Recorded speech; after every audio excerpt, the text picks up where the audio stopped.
Commission হলো, কিন্তু ন্যায় হয়নি, এই প্রশ্নটা বারবারই উঠছিল। দেখুন, 21শে জুলাই গুলি চালিয়েছিল সিপিএম, মারা গিয়েছিল কংগ্রেস, আর উদযাপন করে চলেছিল তৃণমূল কংগ্রেস। এখন সেদিন যিনি গুলি চালানোর অর্ডার দিয়েছিলেন তৃণমূল কংগ্রেস, তাকেই রাজ্যের মন্ত্রী বানিয়েছিল এবং পরবর্তীকালে রাজ্যসভায় পাঠিয়েছিল।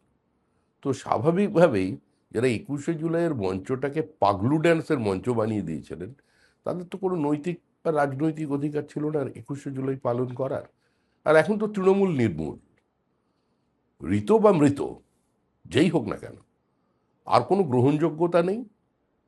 এদের নিয়ে মানুষ আর আলোচনা করতে চায় না।